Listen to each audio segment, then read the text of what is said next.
Welcome to the Undisputed podcast. I'm your host, Joy Taylor. On today's show, Skip is convinced the NFL is about to drop the hammer on Cowboys running back Ezekiel Elliott. Plus, is it a big deal that Lonzo Ball was named MVP of the Summer League?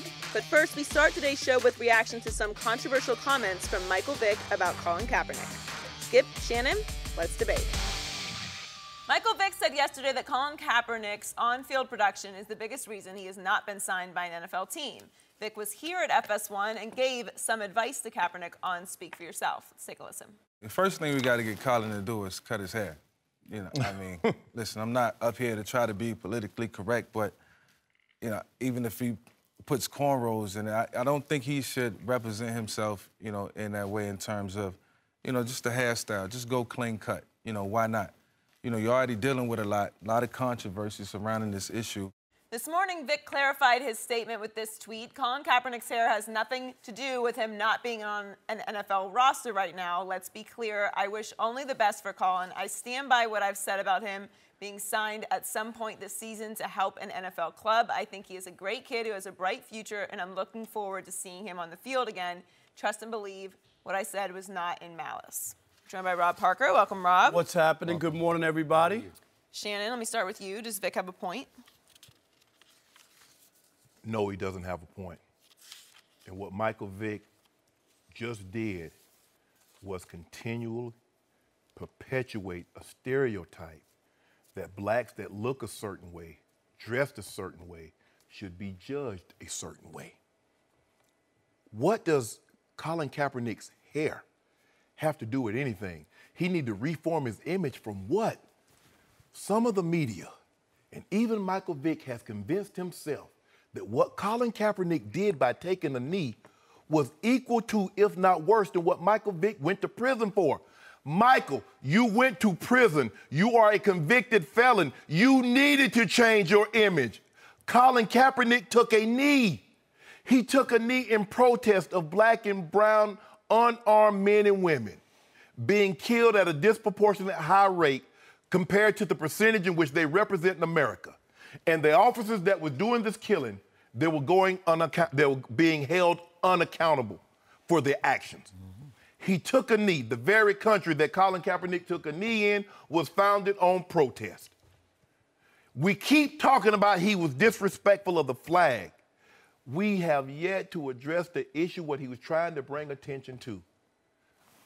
Larry Fitzgerald, he has dreads. Does he need to change his image? Kawhi Leonard, on your favorite team, Skip, he has cornrows. Does he need to change his image? No, he does not. Stop perpetuating this stereotype, Michael Vick. My grandmother used to say, boy, sometime when people get to where they go and they'll forget where they came from. Michael Vick, you were a convicted felon. Someone gave you a second chance. And you saying that Colin Kaepernick needs to cut his hair to change his appearance, to change the narrative around him. From what? He's never been arrested. He committed no crime. He killed no one. He abused no one. What is the image that he needs to portray? I don't get it. From Michael Vick, you would think, Skip, of all the guys that would understand this man's plight. Michael Vick went to prison for 18 months. He missed 2 years in the NFL. Michael Vick didn't have to tell anybody that he wanted to play again. And it just so happens there's more coincidence than what we really thought.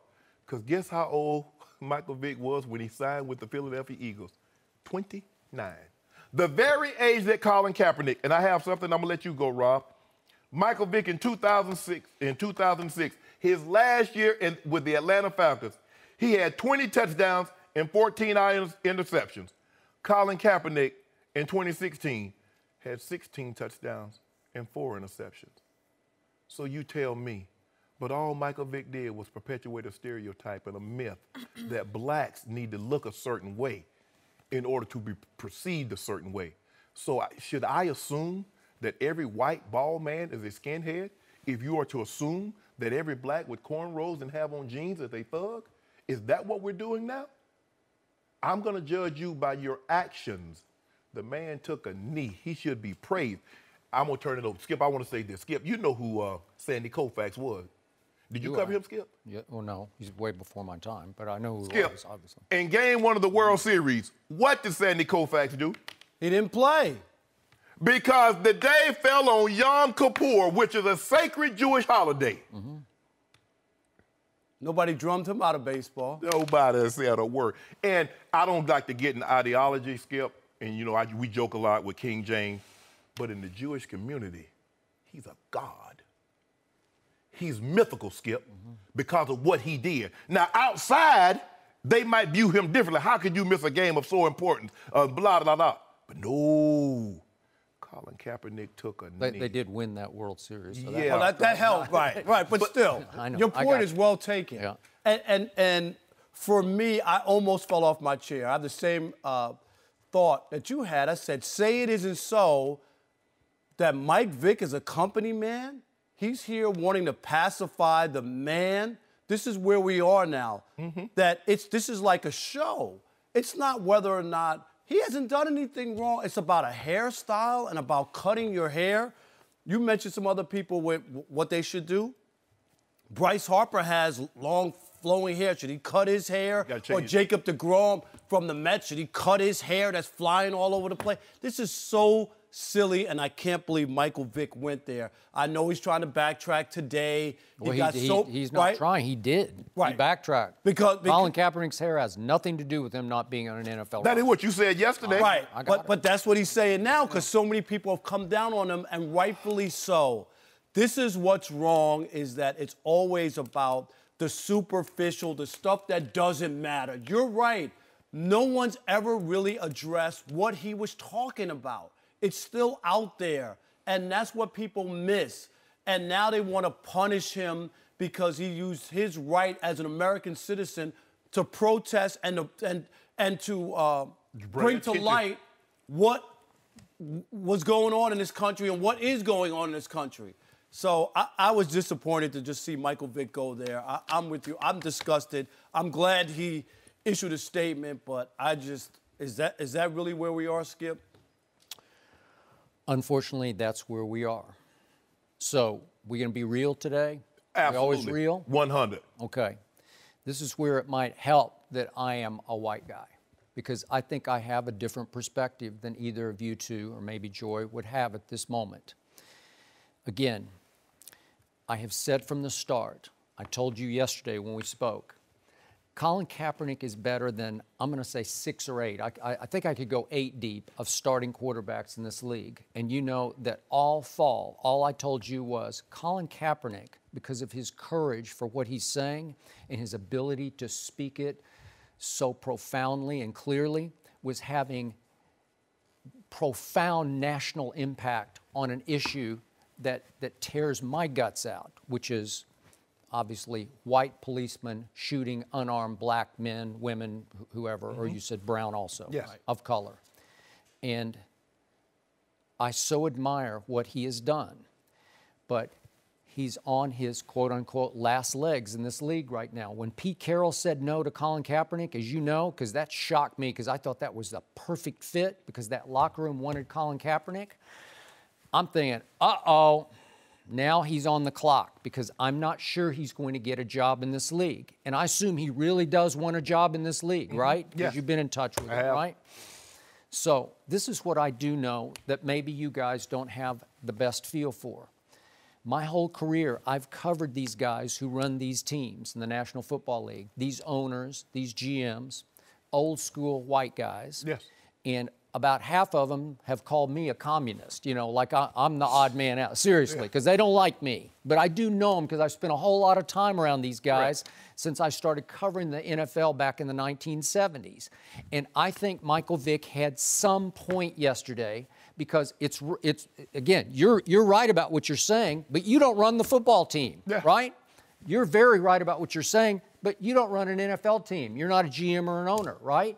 But they're going to look at Colin and they're going to wonder, where's his commitment? And we had Chris Carter sit right here and say, he just hasn't played well enough. Because if let's just say, if Colin Kaepernick had taken the 49ers last year to the NFC Championship game, he could have a gigantic afro and nobody would care because they would line up to sign him because all they care about is winning the next year's championship. And if Colin Kaepernick can help them win the next year, they're going to sign him. But right now, he's been shaky at best over the last 2 years, even though I've made a strong case that last year, what have I told you, there were 4 or 5 games that he played that were big-time, top-shelf games in the National Football League. But the NFL is not seeing that right now. They're seeing a crusader for a cause who still seems more interested to them in crusading for his cause than in committing to be the CEO of an NFL team, which is the quarterback position, to be as committed as Tom Brady is, who lives it 24/7 year-round. They're not sure about Colin's commitment to being the best quarterback he can be because this crusade, this cause has been so incredibly important to him, and he's had so much impact. So just image is everything to these guys and to the people who fund them through their sponsorships. The sponsors, the old school white guys are looking at Colin saying, what is he now? Where is his interest? You know what? And trust me, the big afro doesn't speak well to them. Let's just be real about it. You trust me on it. Okay, but here's the thing though, Skip. You said the commitment. So is his hair being long? No, it's the image of it. It's just like, where are you? Where's your head right now? What do you want more? Do you want to continue to crusade for a cause that many of these guys might say, okay, I'm with you on that. Skip, but he didn't lead the crusade because of his hair. No, he led the crusade because it's the image. It's just it's the way they think. It's the way sponsors think. Okay. You know it, and I know it. I do, but you said that if he had taken a team to the NFC Championship game, they would line up. They would. When has Josh McCown ever taken a team to a playoff? Yeah. But you could go through the list. I told you all those guys. I can list more. I might go 10 deep and say. What about Ryan Fitzpatrick Beard?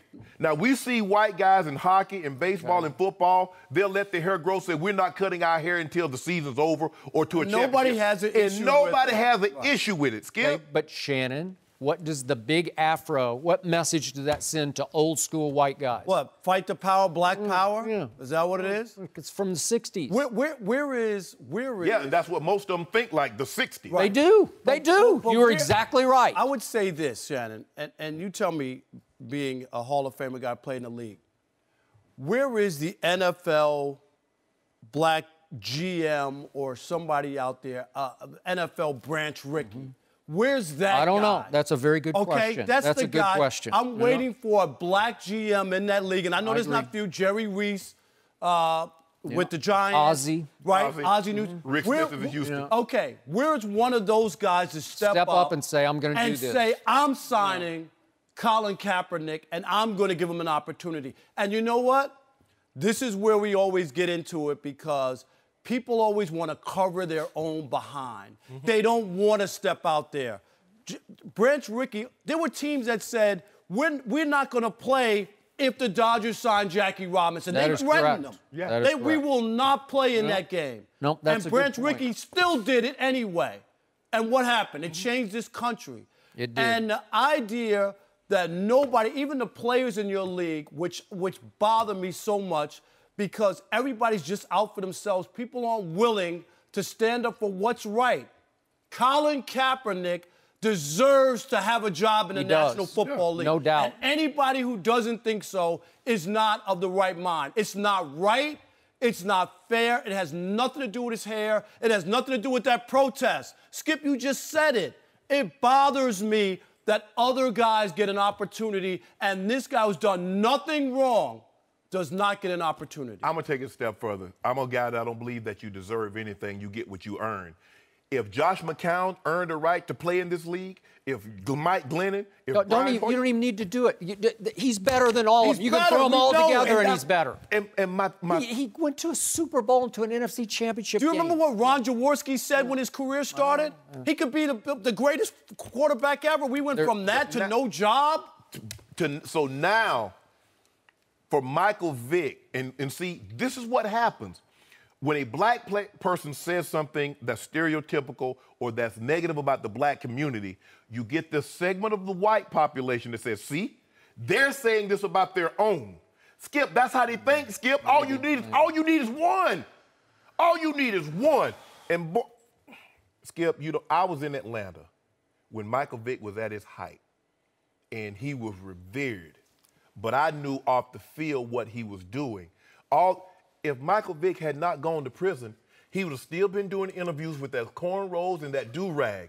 You had to change your image. There's a difference between being a convicted felon and being a guy that kneeled in protest. The flag, they talk about the flag and what it represents.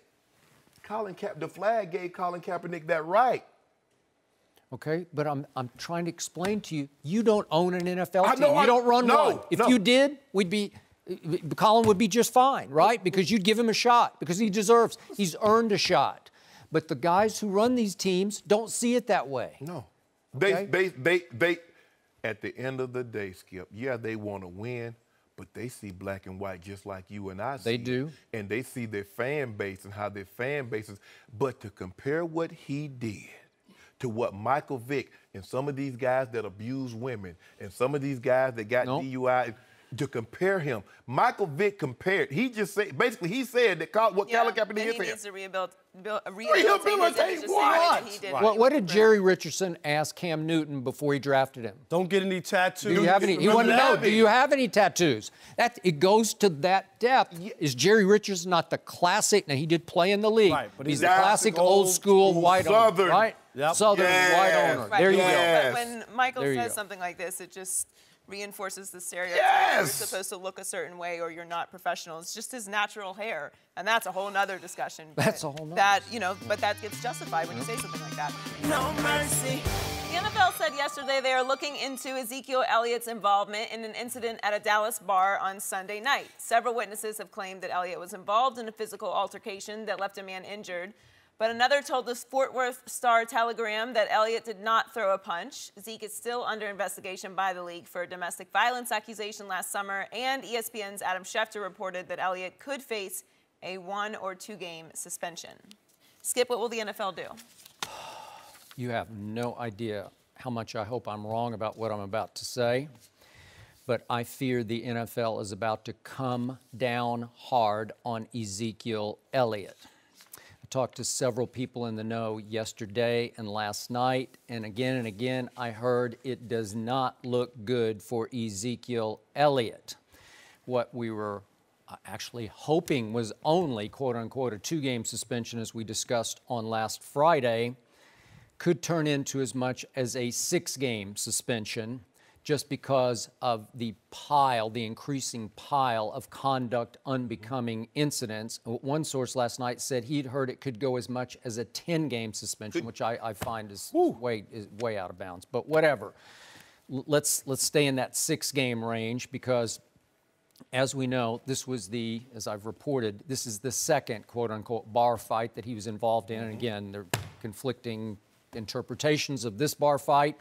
But I know for a fact one got swept under the rug about mid-season. I told you that sitting right in this seat about mid-season, because he got into another altercation, and I was told dropped another guy. And we know what happened on St. Patrick's Day up on the rooftop. He pulled the woman's top down, and there's the news story. You showed me this morning, but I'd heard about it before. He was busted for going over 100 miles an hour on the North Dallas Tollway. And he's appealing that, but we know about several accusations in the past of domestic abuse, no charges filed in either Columbus, Ohio, or Fort Lauderdale.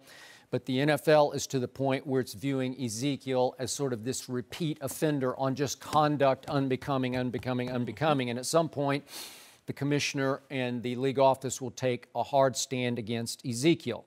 Now, I'm also told that the issues could run even deeper than this, and this is where I really get concerned, because I mentioned yesterday this smacks of alcohol-fueled behavior, and I was told yesterday by several people, yep, he's having some issues handling his alcohol. I was told by those same people that the issues could run even beyond just alcohol, and I will leave it at that. But on top of a potential suspension here is a potential that he needs to go get himself right, that he needs to go get some help that he might need, because all these incidents could be fueled by alcohol or other substance abuse. So my point is that we could be looking at a period of no Ezekiel Elliott for a while with the Dallas Cowboys, which is obviously crushing and deflating just from a pure football standpoint for me, a lifelong Dallas Cowboy fan. But it sounds like this might be a time for Ezekiel to not only be suspended, but to get himself right and maybe to be forced to hit bottom and to start to grow up a little bit. Skip, I agree with everything you just said. Let me put it to you like this. How about this, Skip? There was a guy that plays for the Dallas Cowboys that was allegedly involved in 2 domestic violence incidents. There's also a guy that was charged with driving over 100 miles an hour in Dallas. There's a guy that played for the Cowboys that on St. Patrick's Day pulled a female's bra down and exposed her breast. There was also a guy for the Dallas Cowboys that the police officers had to board a pontoon boat to make sure everything was on the up and up. There was also another guy, Cowboy, that was allegedly involved in a bar fight Sunday night. I'm saying Cowboys, alleged. What's the common denominator with all the things I mentioned? One, Ezekiel Elliott. You see what's happening, Skip, is that he's starting to lose the benefit of the doubt. Yep. See, you're willing to give him and say, you know what? Proper authorities investigated, they found nothing. But then here come this, here come this, here come this. And at some point in time, when your name is the constant common denominator, there's something wrong. Nobody is that unlucky. All the time, you know, it just so happens that the police happened to be out there that day and they caught him. It just so happens in Ohio and in Florida, the same guy got 2 alleged incidences against him. Yep. It just so happens on St. Patrick. Skip, nobody is that unlucky. And it's at some point in time, even the mere mention of impropriety is enough to change the perception of how people view you. And they're starting to say, look, I'm the biggest Cowboy fan, and I'm going to support Ezekiel Elliott. But how many times can I'm at the wrong place at the wrong time? Now, Skip, I'll be the first to admit, I was at a bar one year, I think it was in 1998, 99. And I was standing there, me and a buddy of mine was standing there, talking to a female, talking to 2 females, as a matter of fact. What time was it? It was, Skip, it was early. It was about 10:30. Okay. It might have been early. It might have been early. That might have been 10 o'clock because I'm usually. I'm not closing the place down. I'm not watching them put the bar stools on the bar and sweep the floor up. I'm normally gone long before them. But Skip, me and my partner was standing there. We were talking to 2 females, and out of nowhere, somebody comes and slugs the female. The police officers come. When she comes through, guess what she said? Shannon Sharpe hit me. Her girlfriend standing right there said, "He didn't hit you. He's standing there talking to you." Wait, somebody just walked up and hit her? Yes. Maybe it was an ex-boyfriend. I don't know who it was. It was a male? It was a male. A female? It was a male that hit a female. With his closed fist? Yeah, with a closed fist. And just like dropped her right there? Her, yeah. Skip. But the last thing she remembered, she was talking to me. So I had to do it. Skip, what if her girlfriend wasn't standing there?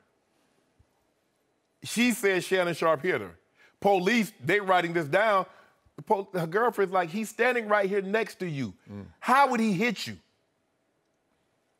Ezekiel, you can't have this many common denominators. Why would you? You already know.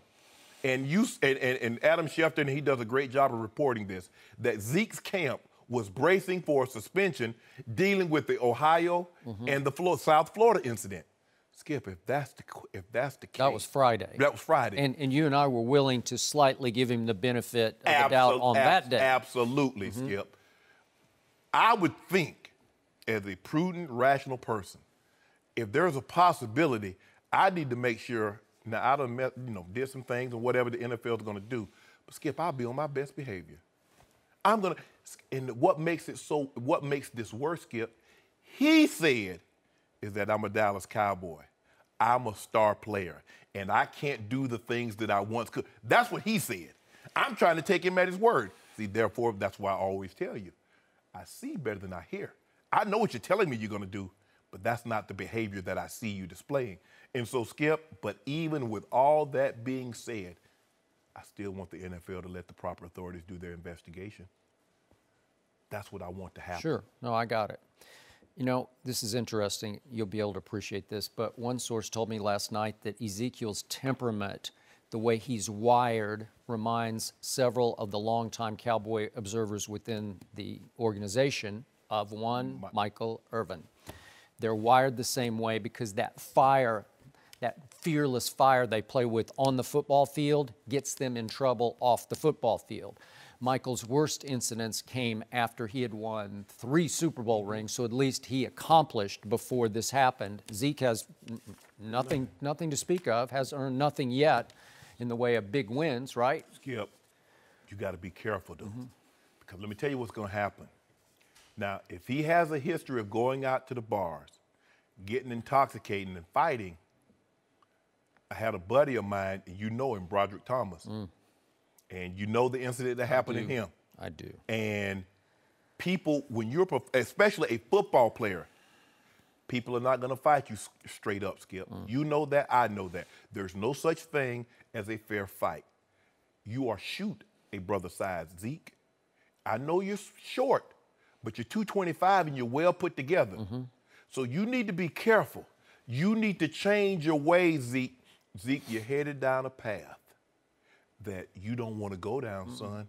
You're young. I mean, he's about to be 22 in 4 days, Skip. I'm just fearful that the path has control of him, though. Skip. Like he's not heading, it's pulling. You know, like he's on it and he can't get off it. Skip, this guy has been involved in more things going into his second year at the age of 22 than most people go through I in will a bet you lifetime. there were multiple incidents at the Ohio State that we just didn't hear about. I will bet you. Oh, absolutely, absolutely. But he's so Skip. Jerry knew everything about this guy. But, you know, Jerry values talent over all else because Jerry believes that I can get him in here, I can hire somebody to watch him day and night, bring him to work, make sure he gets here on time. Jerry wants to win. Now, you can say whatever you want to say. He's a salesman and all da-da-da. But one thing you know about Jerry, and you know him a lot better than I do, Skip, he wants to win more than anything. And if he can find a tiger that can catch a pass or rush the quarterback, That is true. he'll put a Cowboys helmet on him. And Jerry has never believed in any sort of rehabilitation, you know, rehab stints, because Jerry's attitude has always been, we're all flawed, which we all are flawed, Yes. but Jerry's flawed, people who work around him are flawed, and it's like, you just got to suck it up and tough it out and get through it. You know, you just got to figure out how to do. Well, some guys just can't figure it out. But here's the thing, we all are flawed. But when those flaws overcome you and put you in a situation, put you and others in harm's way, that's when people have to intervene, or that's when someone should intervene. Now, I don't know. Now, Chris told a story that him and his father was going back and forth because Zeke is his own man now. Zeke's footing all his own bills. So the likelihood of you being able to tell a grown man what to do, I agree. it becomes very hard. Very hard.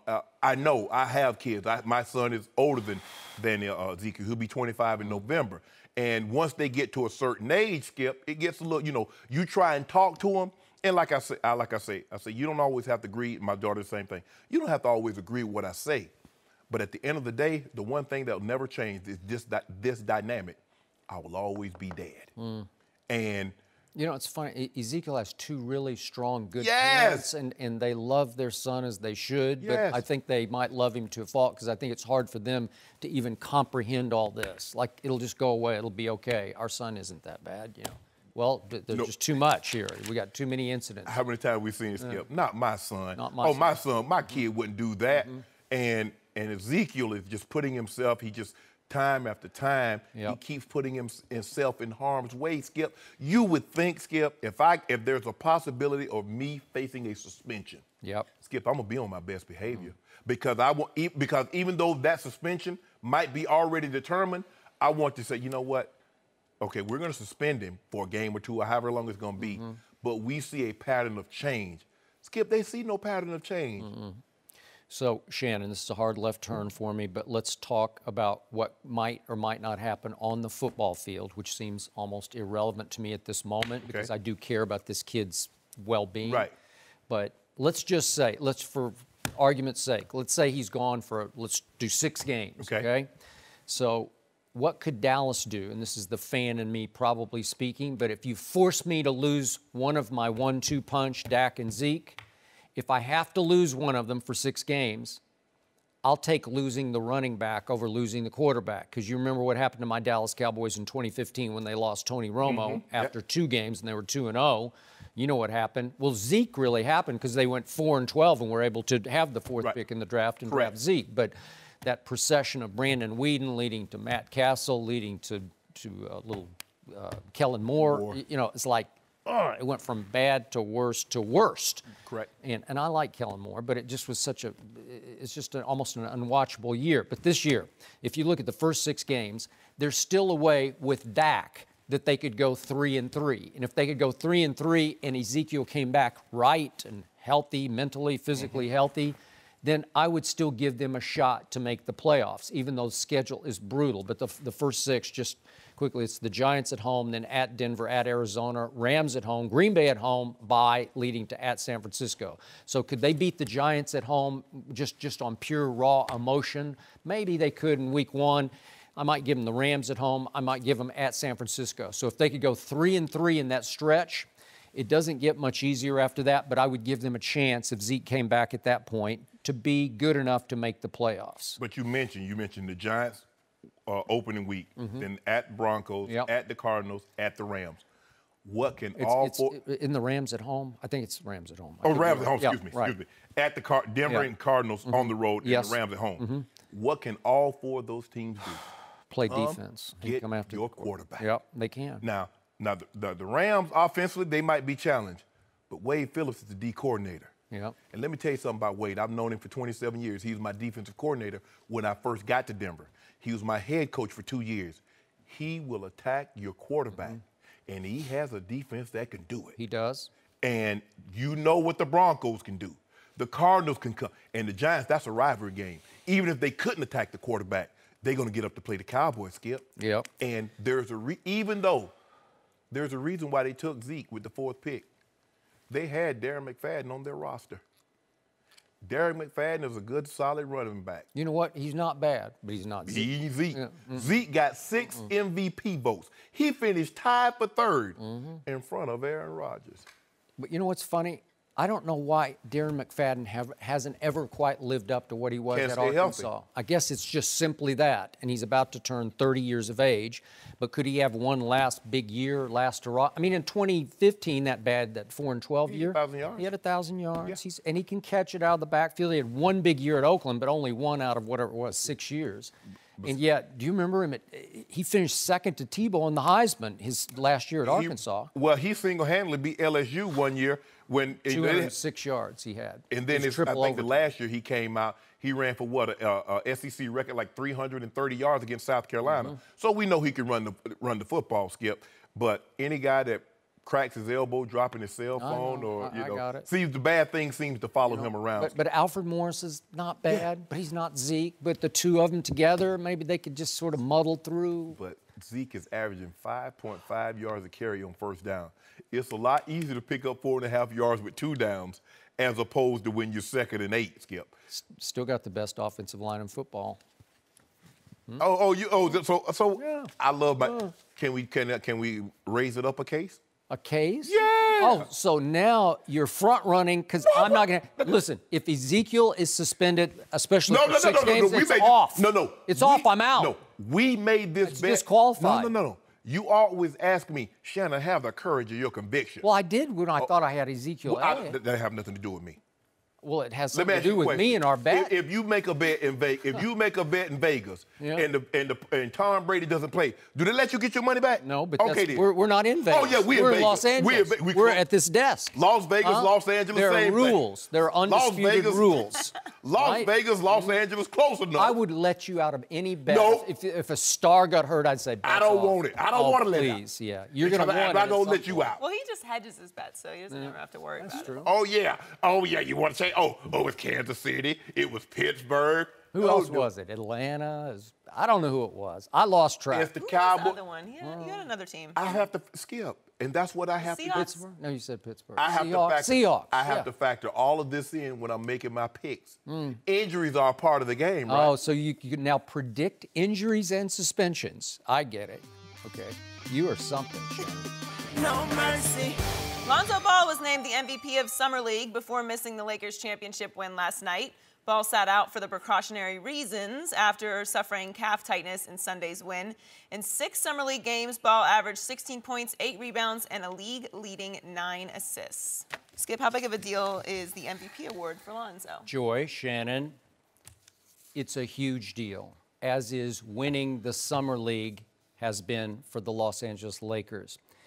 And as Magic Johnson, who's now back running the Lakers, said last night after he accepted the championship trophy after the championship game, he said, the Lakers are back. Back to what?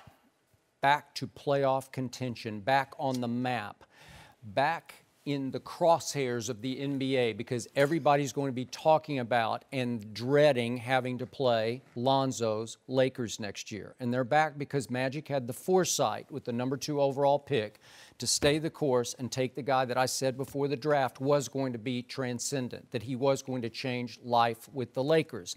And after all the criticism pre-draft of Lonzo Ball, he's out of shape, doesn't have enough killer instinct, he's too stoic, blah, blah, blah, Magic said, no, I'm going to take him, and here we go. And I want everybody to step back and just let it sink in what just happened in the Summer League. Over the last 6 months, LeVar Ball talked his way into being a household name in the United States of America, if not in China and Europe and everywhere else. Am I right? He did do that. And in so doing, he became as talked about and as criticized as any figure in sports. Fair to say? Fair. Okay. And in so doing that, he heaped more pressure on his number 1 son coming into the NBA than I believe any rookie has ever had on his 18 or 19-year-old shoulders entering the NBA. I don't think anybody's ever had more pressure and a bigger target on his back than Lonzo has had entering the NBA. So what happened on opening night of his first ever pro game in the Summer League? He stunk it up. Woo, did he? He goes 2 for 15 from the field. He scores 5 points. He's 1 for 11 from 3. And the Lakers lose to the rival Clippers. What a horrendous start that was. And, of course, LeVar's there, blah, blah, blah, trying to defend his son. And from that moment on, Lonzo said, okay, watch this. And from that moment on, as he changes sneakers, as they're auctioning off their big baller brand, maybe to Nike, maybe to Adidas, maybe to Under Armour, he's going 2 triple-doubles and dominating the Summer League the way I don't think anybody's ever dominated the Summer League, because Lonzo obviously led the Summer League and broke the record for average assists per game at 9.3. So in the big picture, what a great springboard this is into the summer, into training camp, into the regular season for the new Magic regime, because Magic, as we know, has been all about winning. Yeah. Do you and I think the Summer League's a big deal? No, but it's a big deal if the Lakers go win it after they lost the opening game to the Clippers, and it's a big deal if Lonzo Ball is awarded the MVP even before the championship game is played, because they knew Lonzo wasn't going to be, he tweaked his calf, couldn't play last night. So for him, in those 6 games in the middle that he did play in between losing to the Clippers, and of course he didn't play that night against Sacramento with what he said was a pulled groin or a tweaked groin, he dominated this Summer League in such a way that we didn't talk about all the other rookies. Some of them got hurt, some didn't play as much, but for him to overcome and live up to that much pressure was stunning to me, and I don't think people are letting it sink in enough, because they were jubilant after night number 1. Oh, Lonzo's fallen on his face, which means LeVar is going to fall on his face.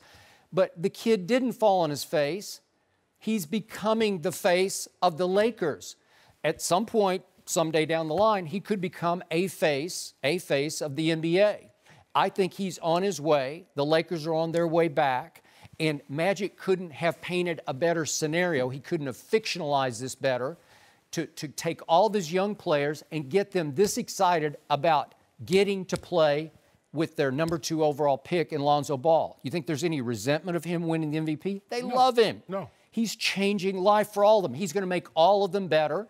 And Kyle Kuzma just came from nowhere. He's 30-10 last night, and he's sort of feeding off the new energy and spirit that was created by the stoic Lonzo Ball. So I think this was a major event for a new regime run by Magic Johnson. Okay, I got a lot here to unpack. I like that word. That's what Skip do to me. Let me unpack some of the things that you just said. Now, you just said the Summer League isn't a big deal, but winning its MVP is. How do you justify For Magic Johnson, he needed to win the trophy and the MVP. Is that not a great jump start or restart? Remember, the Lakers have missed the playoffs the last 4 years. 4 years? And I told you, I may be picking with my heart over my head, but I think they're going to be in the 8th spot. And I feel even better about that after last night. It's about to be 5 years. Skip, I look at winning the Summer League's MVP as comparison to me winning the Fox softball game MVP. I'm not getting carried. I'm not Bryce Harper. Nobody knows about the Fox softball game. I'm not Bryce Harper. Did not ESPN televise the Fox? Well, Skip. Well, seriously. They televise hot dog eating contests, cheese rolling contests. Okay. So just because they'll put a worm fight on television if they think they can get ratings. So let's not get carried away, Skip. Well, Joey Chestnut's a big star. I know who he is. I watch. You watch. I know who Jaws Chestnut is, and Matt Stoney, and the Black Widow, Sonya. I get all that. Okay. So you're defeating your case. No. All I'm saying, hold on. Let me see if I can introduce the last 3 Summer League MVPs. Tyus Jones. Heard of him, Joey? I didn't think so. I have. Glenn Rice Jr. He's had his moments. Yeah. When they caught him in Atlanta with a backpack with something that, wasn't supposed to be in his backpack, and they chased him down. That's his moment. Okay. Oh, and Kyle Anderson. He's coming off the bench in San Antonio. He's a good player. He's been a big contributor for them. Had his big moments last year. They were Summer League MVP. I know. Spurs won that championship that year. And what did they get? What did it get them? What did it get them? Nothing. The dynasty continued. I don't Stop know. it! No dynasty. Dynasty was a TV show. Oh yeah. Oh, you know about that one? I never watched it, but I know what it is. Oh, okay. Yeah? You did. You're addicted to it. Skip, look, I think, and you're starting to get me to come to your side. He can pass the basketball. He can flat out pass the basketball. And I said before, I felt he could be a team scorer. 13, 14, 15, maybe 8, 9 assists per game. You believe at some point in time in this young man's very near future career, he's going to average a triple-double a la Oscar. Not high points, but I think he can get double-digit rebounds. Yes. Nose for the basketball at 6'7". Magic keeps saying they're back. And back to what?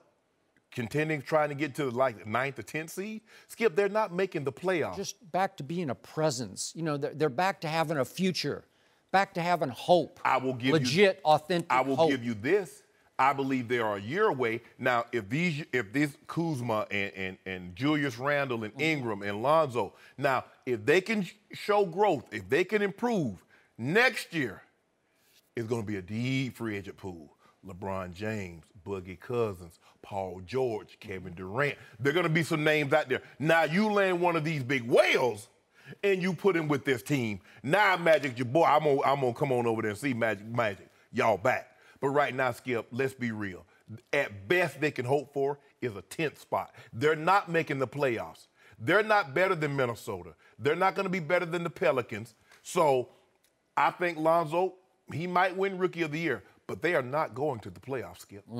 So you said before the draft, and I'm going to quote you, there are no transcendent players in this draft. Yes. And I said there is one. You did. Lonzo Ball, and that the Celtics should take Lonzo Ball. I think they will forever regret not taking Lonzo Ball, but I'm very happy they did not because he was born to play for Magic as a Laker. It's a dream scenario. You know it, and I know it. And why this is so important is he just early on against Summer League competition, he lived up to his billing, his pre-draft billing. He lived up to his father's big mouth. And the father has a huge mouth that he cannot stop. Yeah. But it's okay because the father does speak things into existence, but The father has something going for him. He's got a son who was born with a passing gift. I don't think his father coached it or taught it. No. But his father did a really good job of raising this #1 son. He did. Because he's a really high character young man. Again, he doesn't like to speak. He's short-spoken. Mom pitched in too. Yeah. I think Mom had a whole lot to do with this. I would give her a little credit. You know what? She might deserve a lot of the credit. more than half of the credit. But the point is, he has leadership intangibles without being Magic outgoing or LeVar outgoing. But maybe as he starts to live up and grow up, you'll see some of the personality that LeVar kept telling us that he sees out in the driveway against the 2 younger sons come out. And if it does, he is transcendent because he's a once-a-generation passer. And I think he's going to be so good so quick, because as Magic said in his interview last night on ESPN during the game, passing will translate, rebounding will translate.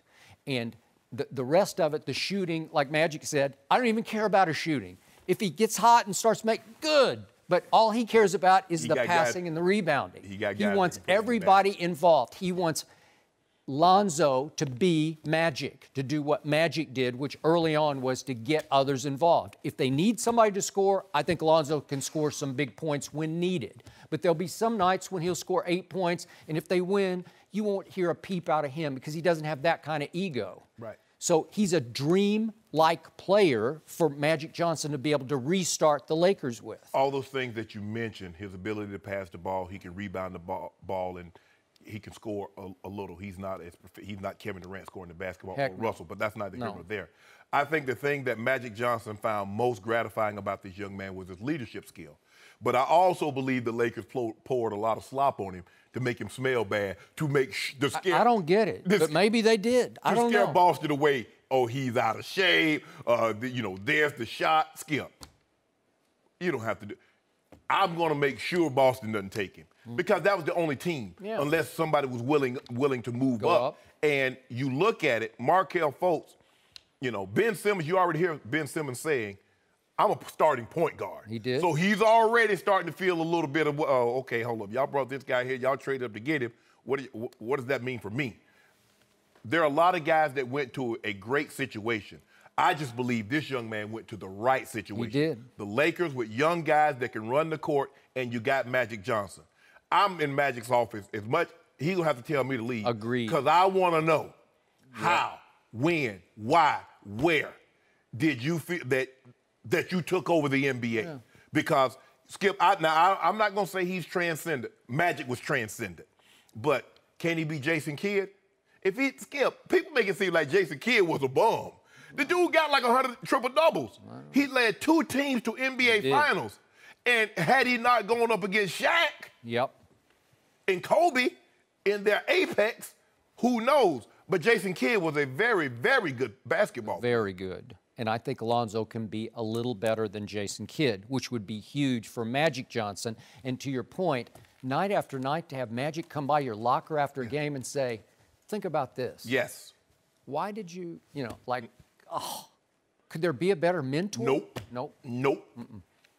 Like me, like me mentoring you, Skip. Yeah, you've taught me everything I know. Hey, stop by my dressing room, Skip. Let me give you some pointers. So if LeBron ends up in L.A., are you okay with that? Hold up, bro. Go where? He ends up in L.A. I love L.A. I love it. No mercy. USA Today is reporting that LeBron is, quote, frustrated and concerned about the Cavs' offseason after the front office has failed to make a summer splash. LeBron had thought the Cavs would be aggressive and close the gap on the Warriors, but they have only signed Jose Calderon and Jeff Green. Skip, should LeBron be frustrated? Jeff Green's not bad. You gotta give him that. Stop playing, Skip. Oh, you can't. Oh, fake and laugh.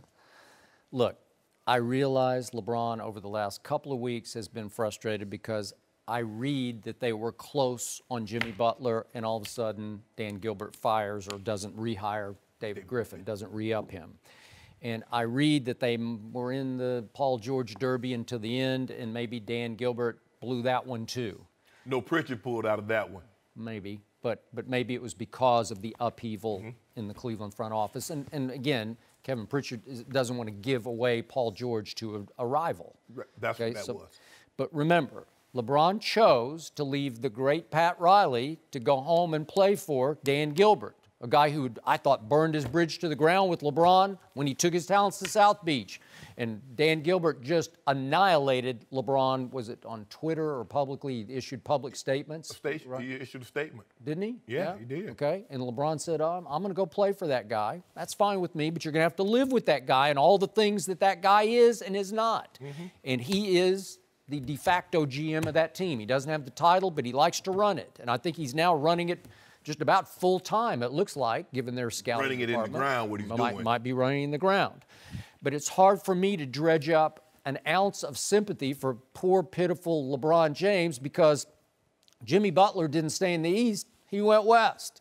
And Paul George went west, and Millsap went west, and Teague went west, and Rondo went west, and everybody went west except for Gordon Hayward. And what did I tweet as soon as I saw the story? Celts signed Gordon Hayward, LeBron yawns. Because he did. He just yawned. He's on vacation. Yeah. The East is the all-time cakewalk for LeBron James next year. He is going to be in his 8th straight NBA Finals. It's the easiest path I've ever seen in either conference in all my years of covering the NBA.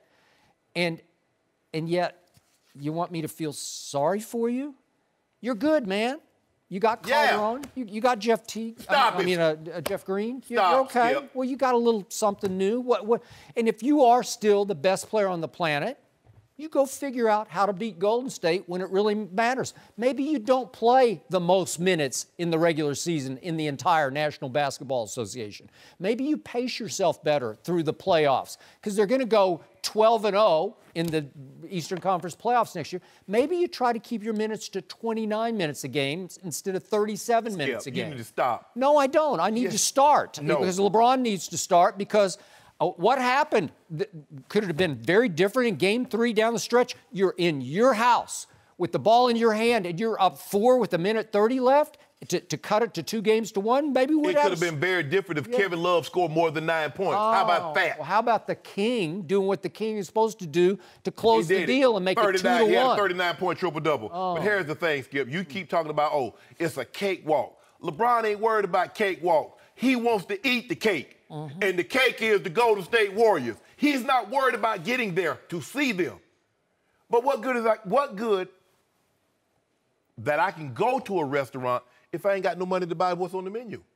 LeBron is going to the finals when he knows he's undermanned against that team, Skip. You got Kyrie Irving riding shotgun for you? They got Steph Curry, 2-time MVP, riding shotgun. That's a bad man. He rides shotgun for Kevin Durant. Now it's Kevin's team. And now I thought you told me going into the finals that LeBron pretty much owns psychologically Kevin Durant, right? Hasn't he always? That's why he went to Golden State. Oh. So he got tired of getting that 2-piece from LeBron. 17-4 before the finals. Yeah, he gave a 2-piece. And then he had to go link up with him and they jumped the man.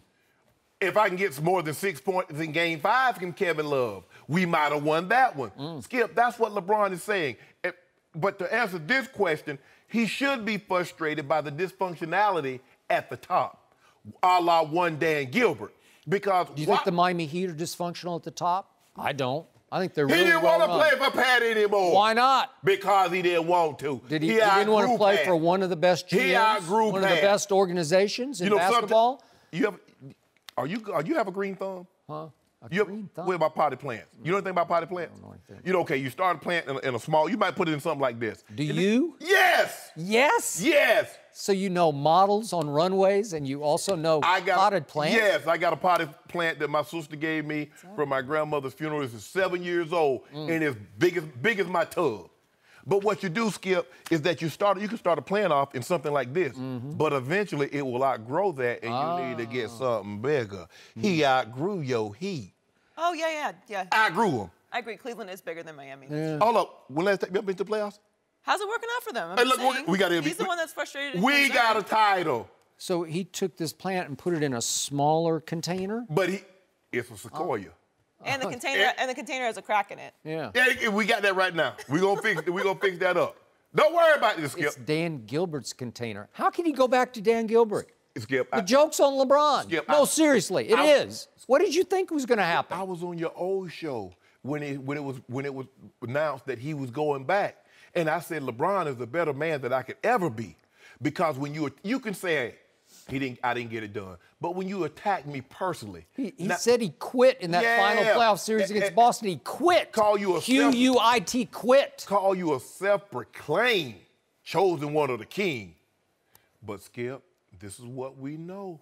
Now, Dan Gilbert is not tied to the NBA, and his legacy is not Dr. Jerry Buss. Championships was important to him, and he did everything he could to make sure he put the best team forward so he could accumulate lots of them. Red Auerbach. See, what Dan Gilbert failed to realize, and Skip, is that LeBron has already divorced you once. Now, what did they say about a divorce rate when you get divorced once? The likelihood of you getting divorced a second and a third time greatly increases because you've already gone through it before. Well, that's what Skip was saying. Yeah. Oh, I told you. Bron and I taking our show on the road. We're traveling act. At this juncture of our career, we're, for lack of a better word, we're sojourners. I want to say gypsies because some people say gypsies. I'm a sojourner. In other words, I move here. Hey, I like a little bit. I set up shop here. Hey. The soil, the resource is not what it needs to be. I move over here. So what we're going to do, we're going to take our show on the road. Remember the Alamo, right? The Alamo City? San Antonio? We're going to L.A. I want to We'll take it. Me and Bron. Oh, now you're out. Me and Bron going to live in the same neighborhood in L.A. Yep. Just saying, LeBron. Miami will always forgive you. No. He was just there hanging out. He loves Miami. He trains down there. And Pat Riley threw some dirt. Talking about, LeBron tried to hold, and he telling Bron's business to Phil Jackson about LeBron tried to hold up the whole plane. He wanted his family to say, no, you telling my business, I can't come back to you. Put my business in the street. Okay, but he went back to Dan Gilbert. That's How did okay. he do that? It's okay. That was home at first. It's Dan Gilbert's home, though. We finna leave again. Huh? We finna leave. I'm gonna run away from home again. Well, so you're predicting, to run away from home. So if I just heard this correctly, you're predicting that LeBron will get to his 8 straight finals and he will get swept by Golden State? No. We're going to run away from home. I used to have a habit, Skip. I'd run away from home. And I'd stay gone for about 2 hours until I got hungry and I'd go back.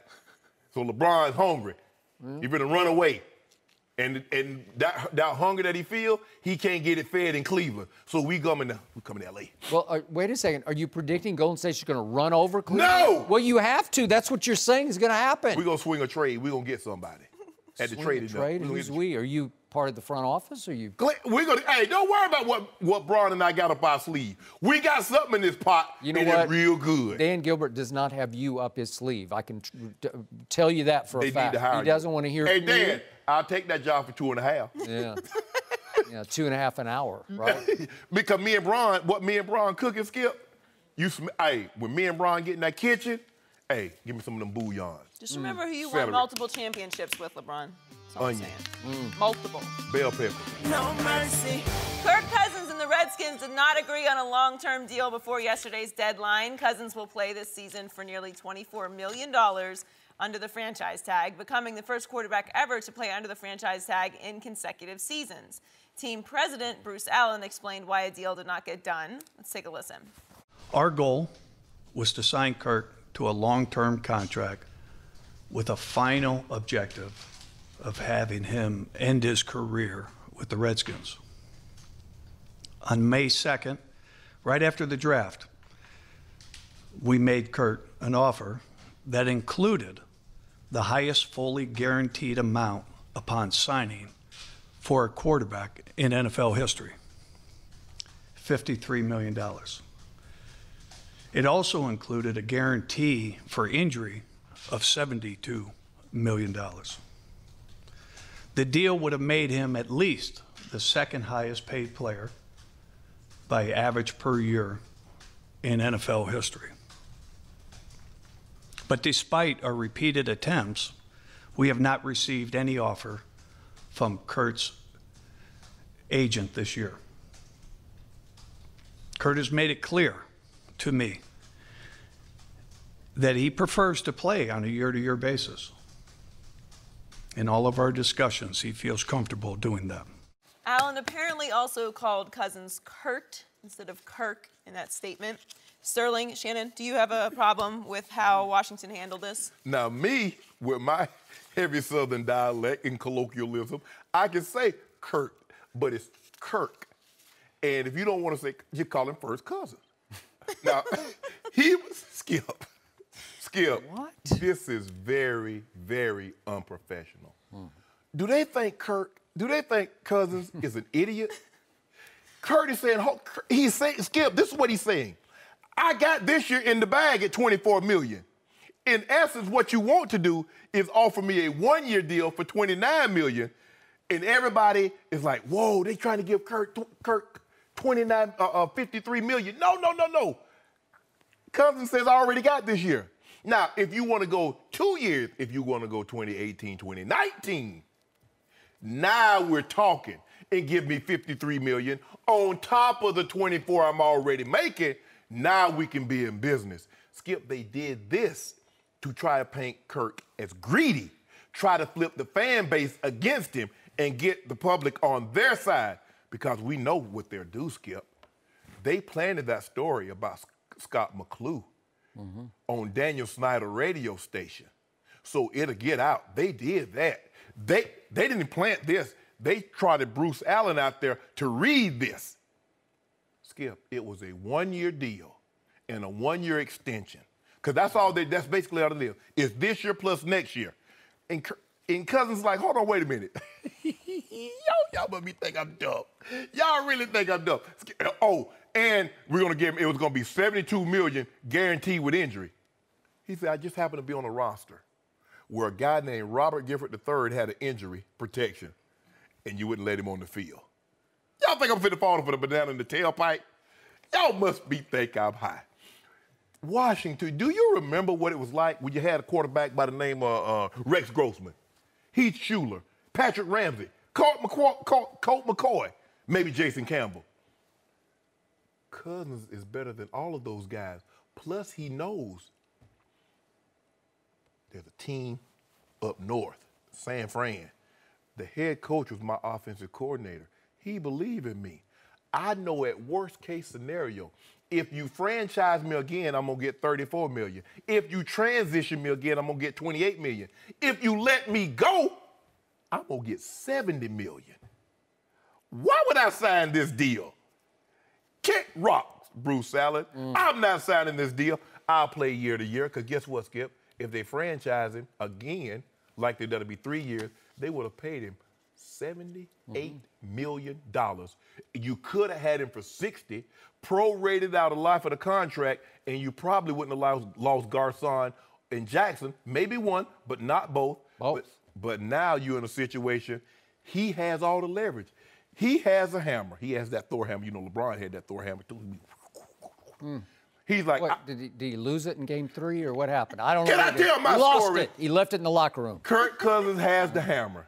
And right now he's just going around just bashing Washington front office people in the head. He is. He's like, y'all want me to give you the hammer and let you bash me in my head. He's bashing him. I agree. Kirk got all the leverage, and he was very, very smart not to give it up, Skip. This is terrible what they tried to do to this man. First on Kurt versus Kirk. I grew up with a kid named Kirk Humphreys, who became the mayor of Oklahoma City, Kirk, K-I-R-K, and my mom would repeatedly call him Kurt. And I'd say, no, it's Kirk. And I couldn't help thinking of this yesterday because I know Bruce Allen. I knew his father, George Allen.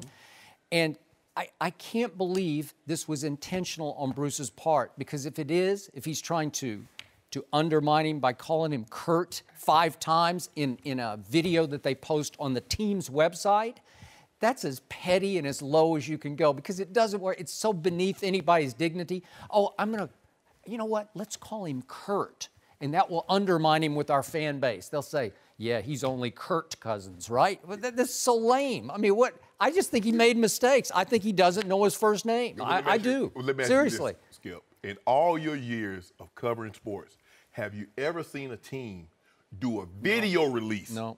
And try to I've seen lots of teams, because I've been involved, where they tried to leak their side to the media. That happens almost in every negotiation. Absolutely. But they tried to make it public on their website so there would be no question about what the figures are. They laid it out for everybody, and in doing so, they made themselves look even worse, because they're unmaking their own case, because what they offered Kirk Cousins is worse than what he took. He's got the hammer. He just beat him over the head with it. He's going to make $24 million next year. He's laughing all the way to his bank. And he's got him over the barrel again next year, because if they go to a franchise instead of a transition, it will go up to $35 million next year. Well, that's insane, because if you transition him, it's 28.5. It's 28, but then somebody could offer him 35, and you would have the right to match it, which you would open yourselves up to at that point. But $24 million is by far the most for a single year this coming year. Yeah.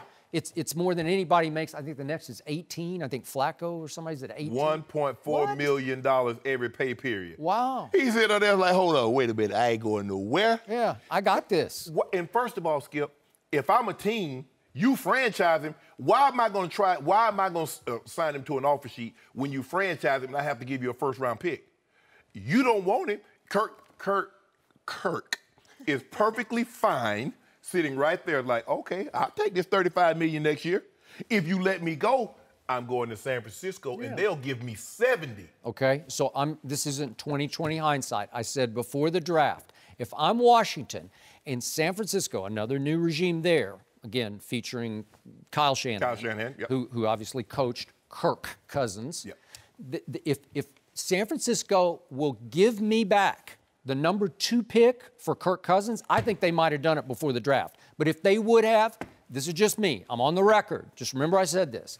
I'm taking Deshaun Watson. If I'm Washington, I'm going to start over with Deshaun with the number 2 overall pick, and I'm going to rebuild around Deshaun, because I like Deshaun's leadership intangibles more than Kirk Cousins. To me, I've said this 1,000 times on the show. He's a little bit of an underconfident overachiever. What was he, a fourth round pick? Yeah. I think fourth.